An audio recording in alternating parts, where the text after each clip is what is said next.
अस्सलाम वालेकुम प्यारे बच्चों। आज हमारा टॉपिक जो है वो है वही इम्पोर्टेंट साल्ट्स। उसमें आज हम दो साल्ट्स पढ़ेंगे, प्लस पेरिस और दूसरा ब्लीचिंग पाउडर।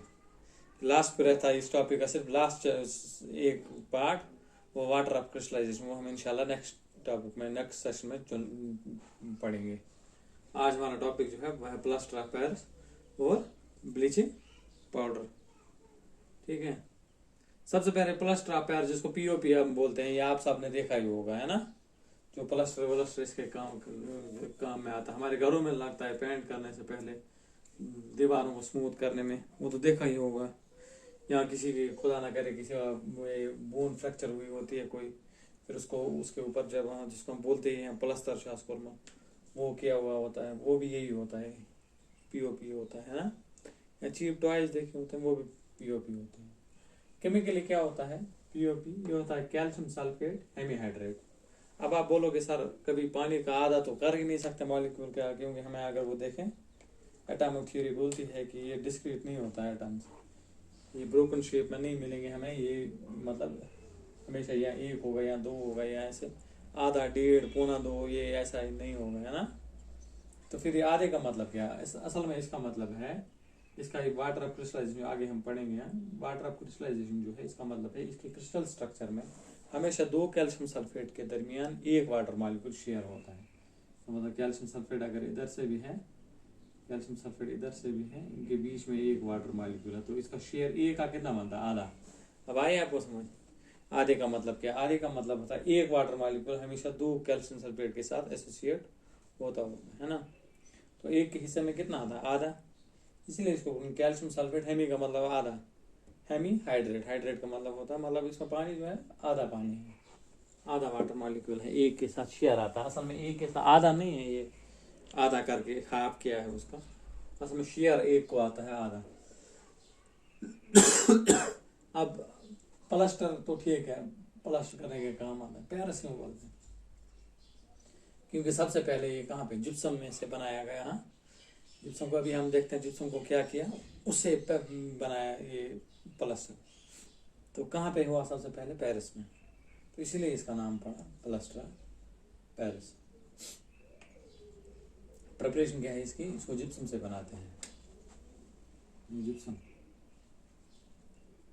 याद रखना चाहिए पूरा, कैल्शियम सल्फेट डाइहाइड्रेट, ये जिप्सम।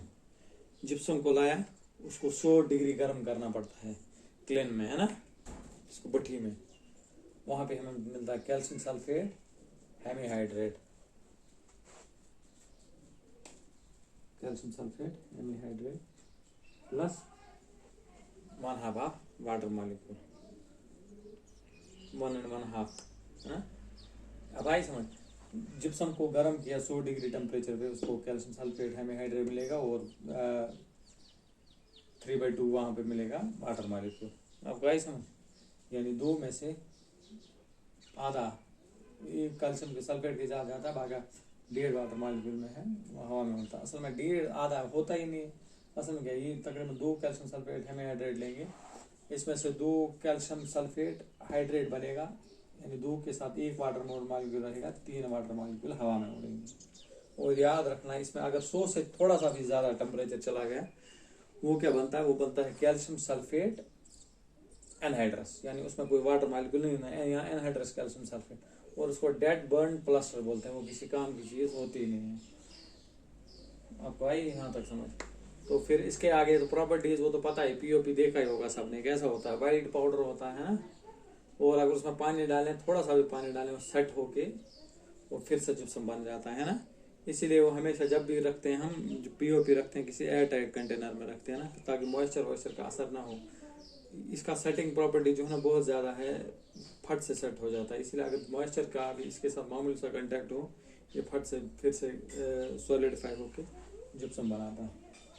यूज़ कहाँ है आपको पता है? सबसे पहले हॉस्पिटल्स में, खुदा ना करे किसी की अगर बड़ी हड्डी फ्रैक्चर हुई होती है, उसको सही पोजीशन में रख के फिर वो खुद हील होती है। लेकिन उसको अगर मतलब कोई हार्ड चीज़ ना डालें तो हिल जाएगा। मिसाल के तो खुदा ना करे ये बाजू अगर टूट गई, तो इसको रखना है सही पोस्चर में, है ना। सही पोस्चर में रखने के लिए इसको प्लस्तर ही रखता है सही पोस्चर में, जो उसके हिलने डुलने नहीं देता है ना। तो हॉस्पिटल्स में आपने देखा होगा कहीं पर भी खुदा ना करे फ्रैक्चर होता है तो फिर उसको ऊपर से हम यही पीओपी लगा देते हैं। दूसरा इसका यूज कहाँ, हमें टॉयज देखा होगा आपने, वो चीप टॉयज जो रास्ते में आपने देखा होगा झोपड़पट्टियों पे मिलता है, डेकोरेटिव मटेरियल्स वो वेस्ट पे उसके बनाए हुए होते हैं, चीप ऑर्नामेंट, ब्लैक बोर्ड चार्क्स, वो सब किसके बने होते हैं, पीओपी के। ऐसे फायर प्रूफिंग मटेरियल के लिए हम यूज करते हैं। आपने हॉस्पिटल्स में देखा होगा, वो यहाँ हमारे कश्मीर में ठंड होती है तो हॉस्पिटल्स को गर्म रखने के लिए वो पानी चलता रहता है ना, आपने देखा होगा उसकी वो पाइप्स को कवर करने के लिए यही इस्तेमाल किया जाए। ऐसे फायर प्रूफिंग के लिए, फायर प्रूफ मटेरियल बनाने के लिए भी पीओपी यूज किया जाता है। केमिकल लेबोरेटरीज में यूज किया जाता है, जहाँ एयर गैप्स को सील करना हो, जहाँ पे हम चाहते हो कि एक टाइट अरेंजमेंट रहे, वहाँ पे उन एयर गैप्स को सारों को सील करने के लिए ये यूज होता है। और हमारे घरों में भी यूज होता है स्मूथ सरफेस को स्मूदन करने के लिए। अगर कहीं मिसाल के तौर पर कहीं पेंट करना हो, कोई और कुछ करना हो, सबसे पहले सरफेस को स्मूथ करने के लिए हमारे पीओपी का ही यूज करते हैं। और फ्लोरल डिजाइन्स के भी बनाते हैं हम इस पे, इसको क्या बोलते हैं, ये छत पे उसको हम इससे बनाते हैं।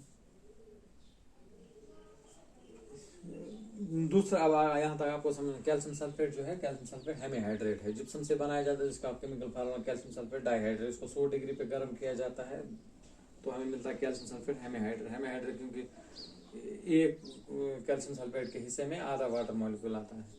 प्रॉपर्टीज आपको पता ही है, यूज हमने बोल दिए। अब देखते हैं ब्लीचिंग पाउडर। ब्लीचिंग पाउडर क्या है, वो है कैल्शियम ऑक्सीक्लोराइड। कैल्शियम ऑक्सीक्लोराइड बनाते किससे हैं, कैल्शियम हाइड्रोक्साइड से। कैल्शियम हाइड्रोक्साइड को क्लोरीन ऐड करते हैं साथ, वो क्या बोलता है, कैल्शियम ऑक्सीक्लोराइड प्लस वाटर। मानो पूरा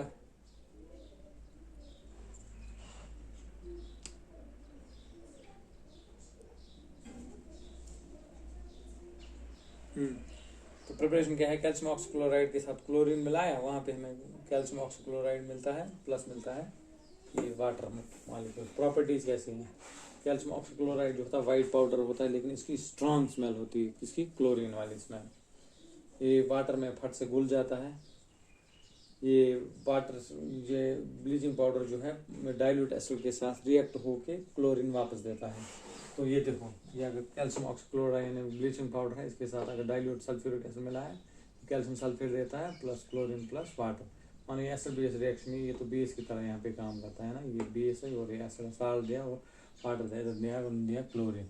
यही क्लोरीन जो है यूज होता है एज अ ब्लीचिंग एजेंट, या अगर कहीं पानी को कहीं पे डिसइंफेक्टिंग करना है तो उसके लिए यही क्लोरीन यूज होता है। अब बोलोगे डायरेक्ट हम सीधा क्लोरीन को ही क्यों नहीं लाते हैं, देखो क्लोरीन जो है उसको स्टोर करना या उसको कैरी करना एक जगह से दूसरी जगह वो बहुत मुश्किल है ना।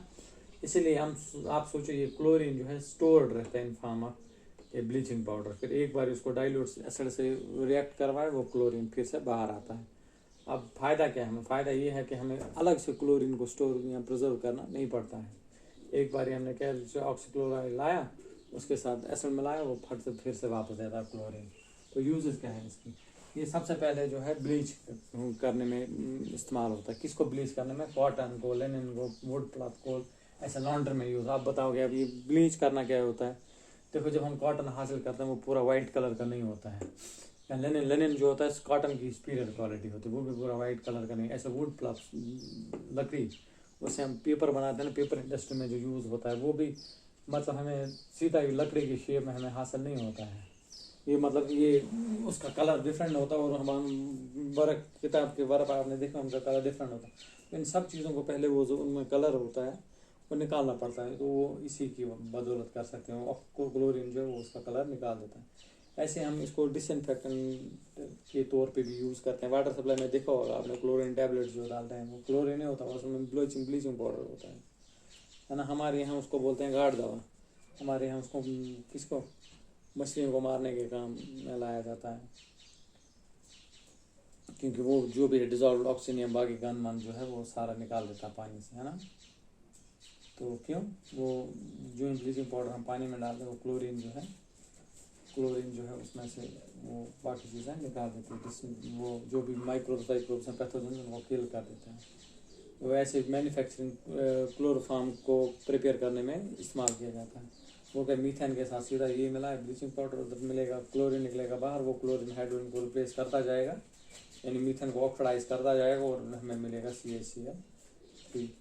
वो और यूज़ किया जाता है वूल को अनसिंकेबल बनाने में। उन साबुन वाबुन में आपने देखा होगा वो जो हमें आता है क्या ईज बीज होता है, उसको पूरा क्लोरीन की बू आती है, उसमें ब्लीचिंग पाउडर होता है, और इस ब्लीचिंग पाउडर को as a oxidizing agent use किया जाता है। इंशाल्लाह आई होप आपने अच्छी तरह समझा होगा। नेक्स्ट टाइम नेक्स्ट क्लास में हम इंशाल्लाह पढ़ेंगे वाटर प्रेशराइजेशन, उसके साथ हमारा ये चैप्टर ख़त्म होता है। तो नेक्स्ट चैप्टर हमारा होगा इंशाल्लाह carbon and its compounds. Till then खुदा हाफिज़।